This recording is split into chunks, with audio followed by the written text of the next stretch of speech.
Malayalam industry की बात करें तो उनकी ज़्यादातर थ्रिलर मूवीज़ एक नंबर ही निकलती है और जो एवरेज या अबव एवरेज मूवी भी होती है वो कितनी अच्छी तरीके से बनाई जाती है इसका पता मुझे आज ही चला जब मैंने गरुड़न नाम की मूवी देखी जो कि 2023 में रिलीज हुई थी, जिसमें बीजू मेनन और सुरेश गोपी लीड रोल में देखने को मिलते हैं। ये मूवी आप हिंदी में भी चेकआउट कर सकते हो। मूवी आपको अमेजोन प्राइम के ऊपर देखने को मिल जाएगी। मूवी की कहानी एक ऐसे केस के बारे में है जहां एक कॉलेज की स्टूडेंट के साथ बहुत ही गलत काम हो जाता है और उस केस को इन्वेस्टिगेट करने का टास्क मिलता है इंस्पेक्टर माधव को, जो कि बहुत ही जल्दी इस केस को सॉल्व कर लेते हैं और निशांत जो कि कॉलेज के प्रोफेसर होते हैं उनको गिरफ्तार कर लेते हैं। अब निशांत का जो कैरेक्टर है वो प्ले किया है बीजू मेनन ने और इंस्पेक्टर मोहन बने हैं सुरेश गोपी, और इन दोनों की ही परफॉर्मेंस में आपको बारीक डिटेल्स देखने को मिल जाएगी, जहाँ कन्वर्सेशंस के दौरान भी इनके छोटे छोटे मैनरिज्म और बॉडी लैंग्वेज आपको देखने को मिल जाती है। अब कहानी की बात करें तो कहानी के अंदर तो ये केस 15-20 मिनट के अंदर ही सॉल्व होता हुआ दिखाया जाता है, पर इसके बाद मूवी की पूरी जो कहानी है वो इसी केस के अराउंड घूमती रहती है, जहाँ निशांत के कैरेक्टर को 7 साल के बाद रिहा कर दिया जाता है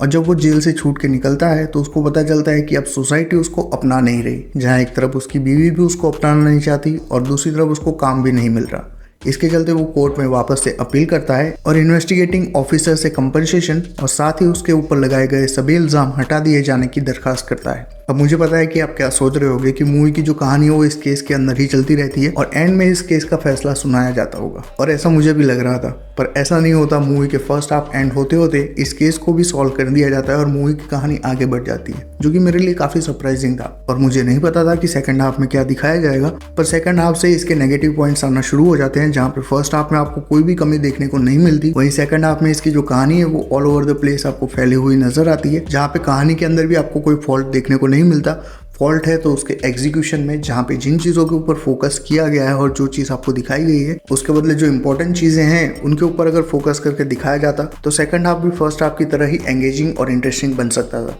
पर ऐसा नहीं होता। और मूवी के एंड में जो बड़ा ट्विस्ट रखा गया है वो भी इतना ज़्यादा इम्पैक्ट क्रिएट नहीं कर पाता, सिर्फ और सिर्फ इसी के चलते कि इन चीज़ों के ऊपर ज़्यादा फोकस नहीं किया गया। बात करें मूवी की हिंदी डबिंग की तो मूवी की हिंदी डबिंग काफ़ी एक्यूरेट वे में की गई है, जहाँ पे सबटाइटल्स के साथ मैंने हिंदी डबिंग में इसको देखा है और कोई भी डायलॉग आपको चेंज होता हुआ नहीं दिखेगा या सुनाई देगा। इसके चलते बिंदास आप इसको हिंदी में चेकआउट कर सकते हो। और हाँ, सेम नाम से एक तमिल मूवी भी अवेलेबल है, तो उन दोनों मूवीज में कंफ्यूज मत हो जाना। तो अगर आपने ये मूवी देख रखी है तो आपका क्या ओपिनियन बनता है इस मूवी के रिगार्डिंग, ये कमेंट्स में बिना स्पॉइलर के शेयर कर सकते हो। वीडियो पसंद आया तो लाइक कर देना, बहुत पसंद आया हो तो चैनल को सब्सक्राइब भी कर लेना। मैं मिलता हूँ इसी तरह के एक और वीडियो में, तब तक कीप बीइंग फिक्शन फैंस।